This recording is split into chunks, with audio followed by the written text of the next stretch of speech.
Suatu ketika ada seorang gadis kecil.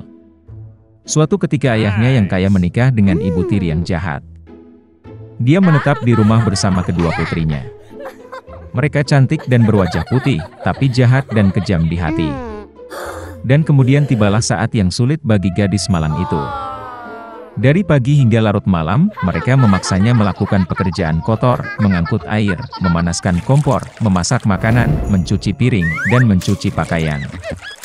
Dan di samping itu, saudara tiri melakukan yang terbaik untuk membuatnya kesal sebanyak mungkin. Mereka mengejeknya, menuangkan kacang polong dan gandum ke abu, dan dia harus duduk dan mengambilnya.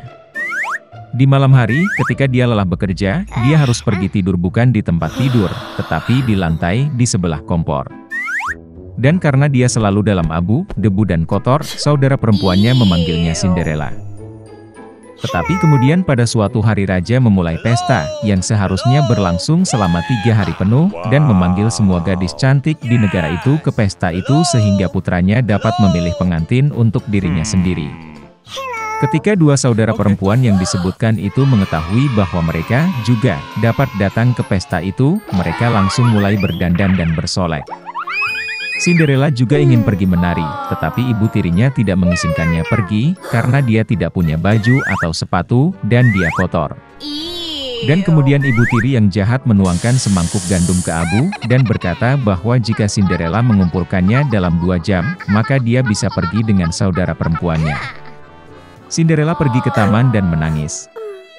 Dan kemudian 2 burung merpati putih terbang masuk, diikuti oleh kawanan burung yang berbeda. Mereka menukik di atas abu dan mulai mematuk, jadi mereka memilih semua biji-bijian dalam mangkuk.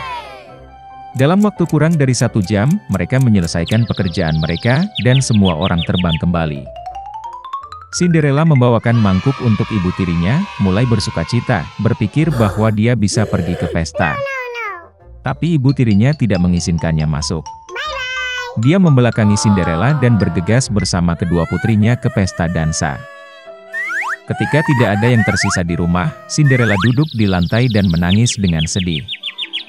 Dan kemudian 2 burung merpati putih terbang masuk, diikuti oleh kawanan burung yang berbeda, dan mereka membuang pakaian dan sepatu mereka, berkilau dan semuanya dari emas. Dia dengan cepat mengenakan gaun ini dan mendatangi pengantin wanita. Mereka melihat saudara tiri dan ibu tirinya dan berpikir bahwa itu pasti putri yang aneh, dia sangat cantik dengan gaun emasnya. Tidak pernah terpikir oleh mereka bahwa itu adalah Cinderella. Pangeran keluar untuk menemuinya, meraih tangannya dan mereka mulai menari.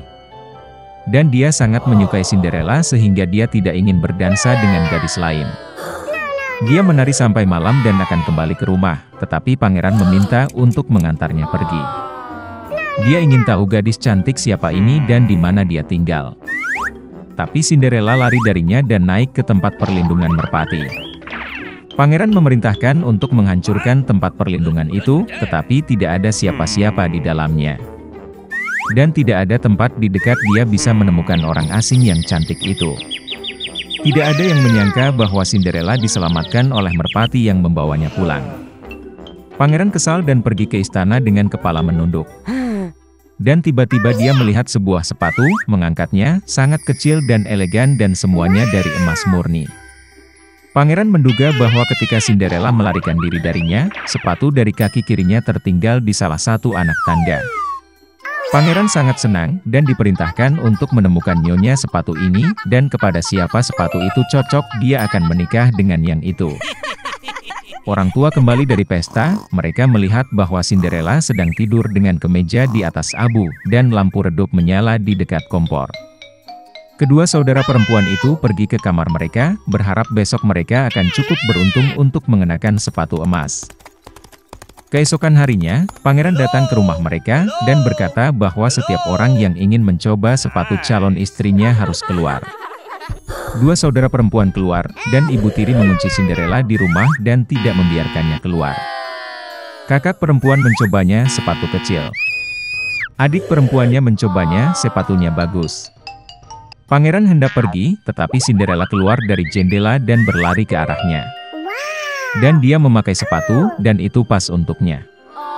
Pangeran menatap matanya dan mengenali gadis cantik yang berdansa dengannya. Dia membawa Cinderella, menunggang kuda, dan pergi untuk bermain pernikahan dengannya. Dan dia memerintahkan saudara perempuan dan ibu tiri untuk dikunci di rumah mereka, dan jangan pernah membiarkan mereka keluar dari sana. Beginilah cara mereka dihukum karena kejahatan dan penipuan mereka. Di sana hiduplah sepasang suami istri. Sudah lama mereka ingin punya anak, tapi dia tidak ada. Suatu hari istri saya jatuh sakit. Suaminya bertanya apa yang paling dia inginkan.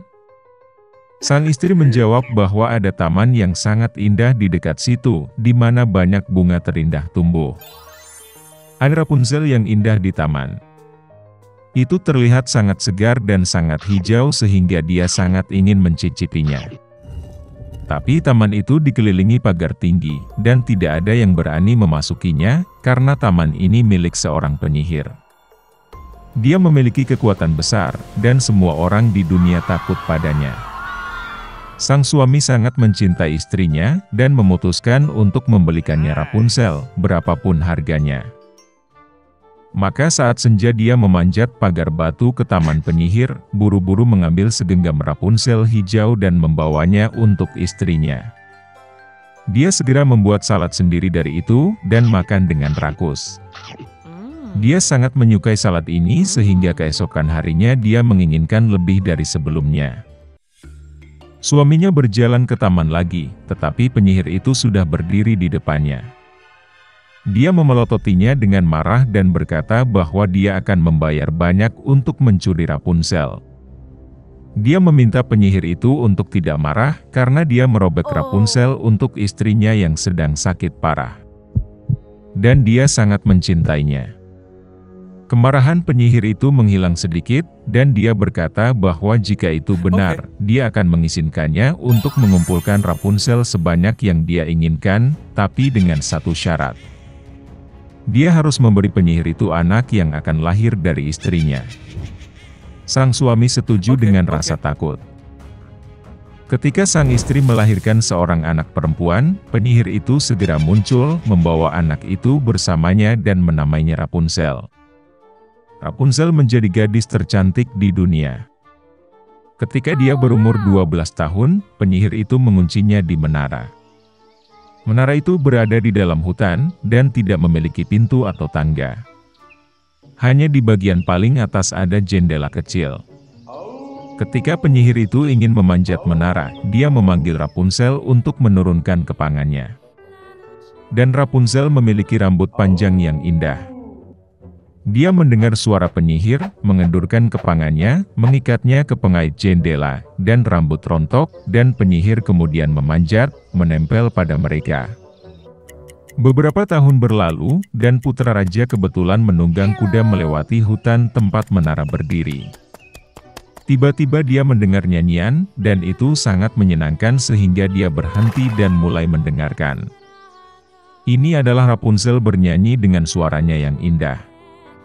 Pangeran ingin naik. Dia mulai mencari pintu masuk ke menara, tetapi tidak mungkin menemukannya. Dia pernah melihat bagaimana penyihir itu memanjat kepang yang diturunkan Rapunzel padanya. Dan keesokan harinya, ketika hari sudah mulai gelap, pangeran pergi ke menara dan memanggil Rapunzel.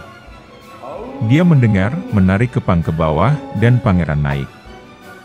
Rapunzel melihat pria yang belum pernah dilihatnya masuk, pada awalnya sangat ketakutan. Tetapi pangeran berbicara kepadanya dengan penuh kasih sayang dan berkata bahwa hatinya sangat tersentuh oleh nyanyian itu sehingga dia memutuskan untuk melihatnya tanpa gagal. Kemudian Rapunzel tidak lagi takut, dan ketika dia bertanya apakah dia setuju untuk menikah dengannya, dia memberikan persetujuannya dan mengulurkan tangannya padanya. Tapi mereka tidak tahu bagaimana caranya turun bersama. Mereka tahu bahwa ketika pangeran datang, dia akan selalu membawa sehelai sutra, dan Rapunzel akan menenun tangga darinya. Dan ketika tangga sudah siap, mereka akan turun bersama dan pergi. Penyihir itu tidak memperhatikan apapun sampai suatu hari Rapunzel bertanya mengapa lebih mudah menyeret pangeran ke atas. Penyihir itu mengerti segalanya, menjadi marah dan mengamuk di rambut indah Rapunzel. Saya membungkusnya di lengan kiri saya beberapa kali, dan dengan tangan kanan saya meraih gunting dan memotongnya. Dia membawa penyihir itu ke semak belukar pada Rapunzel, dan menyembunyikannya di sana. Dia mengikat kepang yang terputus ke kait jendela, dan ketika putra raja muncul, tarik ke bawah. Pangeran itu naik dan melihat penyihir itu.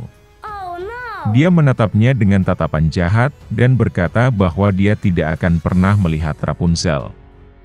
Pangeran berada di samping dirinya dengan kesedihan dan putus asa melompat keluar dari menara, tetapi duri semak yang berduri, tempat dia jatuh, mencungkil matanya.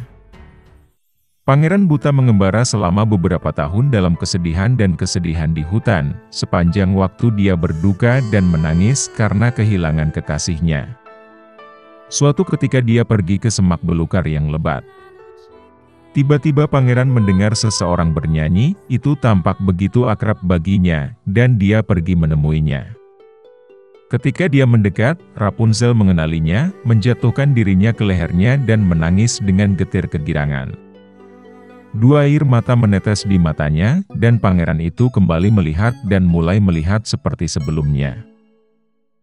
Dia membawanya ke kerajaannya, dan mereka hidup selama bertahun-tahun dalam kebahagiaan dan kegembiraan.